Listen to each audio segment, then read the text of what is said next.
প্রথম ওয়ানডেতে হার বাংলাদেশের কপালে একটু হলেও চিন্তার ভাঁজ ফেলেছিল। তার সঙ্গে যুক্ত হয়েছিল সেই ম্যাচের ঠিক আগে পাওয়া মুস্তাফিজুর রহমানের ইনজুরি। তারপরও নেতিবাচক সবকিছু পেছনে ফেলে দ্বিতীয় ওয়ানডেতে জয়ের ধারায় ফেরে লাল সবুজের দল। কিন্তু সেই ম্যাচেও ছিলেন না কাটার মাস্টার। সিরিজে এখন 1-1 সমতা।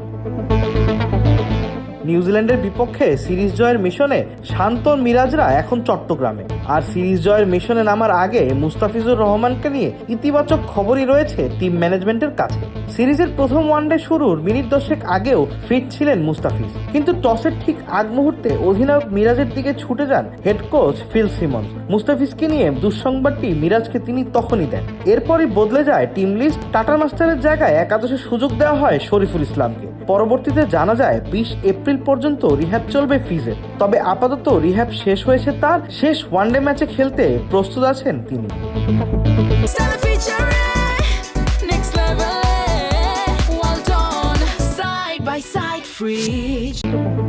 টিম ম্যানেজমেন্টের একটি সূত্র ক্রিকেট ফ্রেন্সিকে জানিয়েছে 20 এপ্রিল পর্যন্ত রিহ্যাব থাকলেও এর আগেই দ্বিতীয় ম্যাচে খেলার জন্য ফিট ছিলেন মুস্তাফিজ। তবে ঝুঁকি না নিতেই তাকে দ্বিতীয় ওয়ানডেতে খেলানো হয়নি। সব ঠিক থাকলে তৃতীয় ম্যাচ খেলার জন্য প্রস্তুত আছেন মুস্তাফিজ। এদিকে মুস্তাফিজের জায়গায় সুযোগ পাওয়া শরীফুল ইসলাম আছেন দারুণ ছন্দে। আর আরেক পেস বোলার নাহিদ রানা দ্বিতীয় ম্যাচে নিয়েছেন 5 উইকেট। আর তাসকিন আহমেদ ওয়ার্কলোড ম্যানেজ করে খেললে তাকেও বসানোর সুযোগ নেই। এমন অবস্থায় প্রশ্ন উঠতেই পারে, সিরিজ জয়ের মিশনে চট্টগ্রামে খেলতে গিয়ে কি আদৌ বোলিং অ্যাটাকে পরিবর্তন আনবে ম্যানেজমেন্ট, নাকি শেষ ওয়ানডেতে বেঞ্চে বসে থেকেই পাকিস্তান সুপার লিগের জন্য উড়াল দিবেন মুস্তাফিজ? কেননা শুধু এই ওয়ানডে সিরিজ খেলতেই পিএসএল ছেড়ে দেশে ফিরেছিলেন তিনি।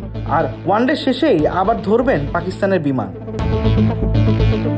আবিদ মোহাম্মদ, ক্রিকেট ফ্রেন্সি।